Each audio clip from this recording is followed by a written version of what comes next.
மக்களே இன்றைக்கி அமேசானில் வாங்கின ரெண்டாவது ஒரு தரமான சம்பவத்தை தான் பார்க்க போகிறோம். இந்த வீடியோ நான் ஆல்ரெடி உங்கள் கூட ஷேர் பண்ணிட்டு நினச்சேன்.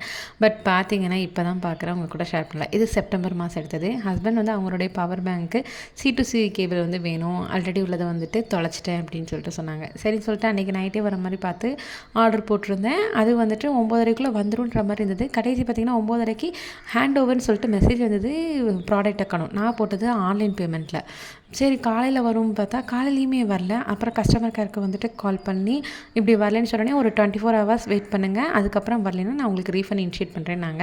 இவங்க எங்கே பண்ண போகிறாங்கன்னு பக்கம் பயந்துகிட்டே இருந்தேன். அதே மாதிரி ஒரு 24 hours அவங்களுக்கு கால் பண்ணி ரீஃபண்டு தந்துட்டாங்க. டெலிவரி பாயோட மிஸ்டேக்குனால வந்துட்டு செல்லர் என்ன பண்ணுவாங்கன்னு சொல்லிட்டு அதே செல்லர்ட்டையே திரும்ப அகெயின் வந்துட்டு என்ன செஞ்சுருந்தேன்னு பார்த்தீங்கன்னா ஆர்டர் போட்டு வாங்கியாச்சு. இந்த தடவை வந்துட்டு ஆன்லைன் பேமெண்ட் இல்லாமல் பே ஆன் டெலிவரி கொடுத்துருந்தேன். டெலிவரியில் வந்துட்டு என்னதுன்னா ₹7 கன்வீனியன்ஸ் ஃபீயை வந்து மிச்சப்படுத்தவுமே நினச்சிட்டு பண்ணது எனக்கு ஒரு பெரிய ஆப்பாயிருச்சு. எக்ஸ்ட்ரா காமெடி என்னென்னா எங்கள் அப்பார்ட்மெண்ட்டில் செக்யூரிட்டி கார்டே கிடையாது, பட் ஹேண்டட் டு செக்யூரிட்டி கார்டுன்னு வருது. பையிங் ஃபேக்ட்ஸில் சொன்ன மாதிரி ஜாக்கிரதையாக இருக்கணும். இதுலேருந்து என்ன சொல்ல வரேன்னா, நம்ம வந்து கஸ்டமர் கேருக்கு வந்துட்டு கால் பண்ணுறதுக்கு எதுவுமே தயக்கப்படக்கூடாது. ரீஃபண்ட் ஆகுது ஆகலைங்கிறது நெக்ஸ்ட் ஸ்டெப்பு.